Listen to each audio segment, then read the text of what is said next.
Hello dear students, good evening. आज हम लोग जो हमारा गवर्नमेंट द्वारा प्रश्न बैंक अपलोड किया गया है उसका सॉल्यूशन देखेंगे। हमारा जो प्रश्न बैंक है वो चैप्टर 3 से है। चैप्टर 1 और 2 हमारा रिड्यूस हो चुका है, 3rd चैप्टर में है।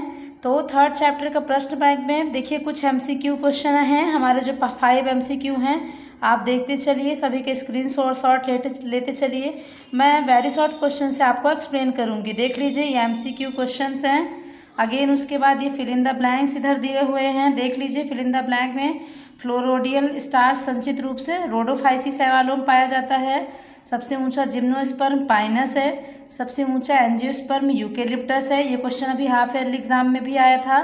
सबसे छोटा एंजियोस्पर्म लैम्ना है, ठीक है। और 5th नंबर है आवृत्त बीजों का जो भ्रूणपोष होता है वो कैसा होता है, त्रिगुणित होता है, ठीक है ना, देख लीजिएगा। नेक्स्ट क्वेश्चन है हमारा मैच द कॉलम। देखिए तो स्पायरोगैरा जो होता है वो शैवाल से मैच कराया गया है, साइकस को जिम्नोस्पर्म से, सिलेजिनेला टेरिडोफाइटा है, स्फैग्नम जो होता है वो मॉस है, और यूकेलिप्टस जो है वो क्या है, एंजियोस्पर्म है। ठीक, 1 वर्ड यानी एक शब्द में उत्तर है। समुद्र की गहराई में कौन से शैवाल पाए जाते हैं, तो लाल शैवाल। एक परिपक्व भ्रूणपोष कितने कोशिकीय होता है बेटा, तो 8 न्यूक्लियोकृत व 7 कोशिकीय होता है। अभी इसमें मैं आपको आगे समझाती हूँ। क्वेश्चन नंबर 3 है शैवालों में पाए जाने वाले वर्णक। एक क्लोरोफिल क्या है, ABCD और भी है, जैसे जेंथोफिल है, कैरोटिनाइड है, एक्सेट्रा और भी हैं, ठीक है ना। नेक्स्ट जो हमारा क्वेश्चन है वो है टेरिडोफाइटा के 2 सदस्यों के नाम लिखना है आपको। तो टेरिडोफाइटा के 2 सदस्य क्या है, सिलेजिनेला और साइलोटम। नेक्स्ट है विषम बीजाणुता किस पौधे में पाई जाती है, तो टेरिडोफाइटा में पाई जाती है, और इसका एग्जाम्पल है क्या, सिलेजिनेला। फिर वेरी शॉर्ट अति लघु उत्तरीय प्रश्न चालू होते हैं। ब्रायोफाइटा को पादप जगत का उभयचर क्यों कहा जाता है बेटा, अभी ये हाफ ईयरली एग्जाम में क्वेश्चन आया था। क्यों, क्योंकि ये जो होते हैं वो नॉर्मली तो जमीन पर रहते हैं, लेकिन जब इनको जनन करना होता है वो भी सेक्सुअल रिप्रोडक्शन, तो ये कहाँ जाते हैं, वाटर में चले जाते हैं, इसलिए इनको क्या कहा जाता है, उभयचर कहा जाता है। विषम बीजाणुता का अर्थ स्पष्ट करना। देखिए विषम बीजाणुता का अर्थ क्या है, पौधे में 2 प्रकार के बीजाणु पाए जाते हैं। देखिए जो आकारिकी व कारिकी दोनों में ही क्या होते हैं, अलग होते हैं। इनमें से एक जो होता है ना वो क्या होता है, लघु बीजाणु होता है, और दूसरा कैसा होता है, गुरु बीजाणु होता है। जो गुरु बीजाणु होता है ना वो पहले से ही पौधे में क्या होता है, उपस्थित होता है, और लघु बीजाणु यहीं पे आकर के क्या करता है, निषेचन करता है। उदाहरण सिलेजिनेला और साल्विनिया 2 ऐसे एग्जाम्पल हैं जिनमें विषम बीजाणुता पाई जाती है। द्विनिषेचन को स्पष्ट करना है। देखिए नेक्स्ट क्वेश्चन है हमारा कि प्राकृतिक वर्गीकरण को स्पष्ट कीजिए। तो जीवों को उनकी समानता व असमानता के आधार पर बांटना ही क्या कहलाता है, प्राकृतिक वर्गीकरण कहलाता है। अब प्राकृतिक लक्षणों के आधार पर यदि उनको वर्गीकृत किया जाता है तो वह वर्गीकरण क्या कहलाएगा, प्राकृतिक वर्गीकरण कहलाएगा। शॉर्ट टाइप क्वेश्चन स्टार्ट करते हैं बेटा। आवृत्त बीजी और देखिए इसमें ज़्यादा से ज़्यादा अंतर दिए गए हैं, है ना। आवृत्त बीजी और अनावृत बीजी पौधों में 2 अंतर, यानी जिम्नोस्पर्म और एंजियोस्पर्म में। तो इनके बीज में क्या होता है, आवरण पाया जाता है, इनके बीज में आवरण नहीं पाया जाता।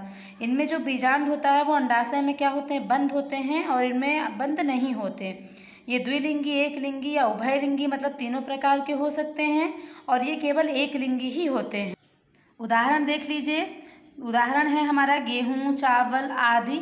और इधर जो अनावृत बीजियों में है तो पाइनस है, साइकस है, एक्सेट्रा। एक बीजपत्री और द्विबीजपत्री में देखो अंतर। इनमें एक बीज पत्र पाया जाता है, मतलब जो बीज होते हैं ना वो केवल एक ही बीज पत्र का होता है, और इनमें द्विबीजपत्री में 2 बीज पत्र का होता है। इनमें जो तना होता है ना वो शाखाहीन होता है, मतलब इसमें ब्रांचेस नहीं बटी होती हैं, और द्विबीजपत्री में जो तना होता है वो शाखा युक्त होता है, इनमें ब्रांचेस पाई जाती हैं। इनके जो पुष्प होते हैं मतलब फूल जो होते हैं वो या तो 3 या 4 के गुणक में होंगे, ठीक, जैसे 3 2 जा 6, 4 2 जा 8, कुछ ऐसा ही। फिर इनमें जो पुष्प होते हैं वो 4 या 5 के गुणक में होते हैं, जैसे 4 2 जा 8 और 5 2 जा 10। फिर इनमें जो पत्तियां होती हैं ना, पत्तियों में समानांतर शिराविन्यास पाया जाता है, और द्विबीजपत्री में जालिकावत शिराविन्यास पाया जाता है। उदाहरण में एक बीजपत्री गेहूं चावल, और द्विबीजपत्री में मटर और चना। देखिए नेक्स्ट है तीसरा लिवरवर्ट व मॉस में कोई 3 अंतर आपको लिखने हैं।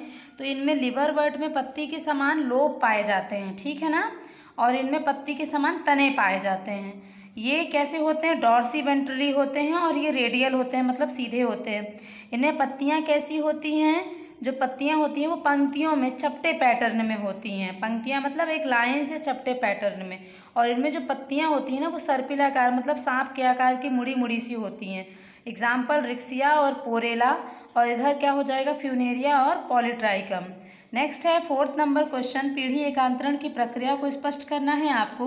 तो अत्यंत विकसित एवं द्विगुणित अवस्था जो होती है ना वो बीजाणुद्भिद कहलाती है, और अल्प विकसित अगुणित अवस्था युग्मकोद्भिद कहलाती है। ठीक, ये जीवन चक्र में क्या होता है, आती रहती है बार बार।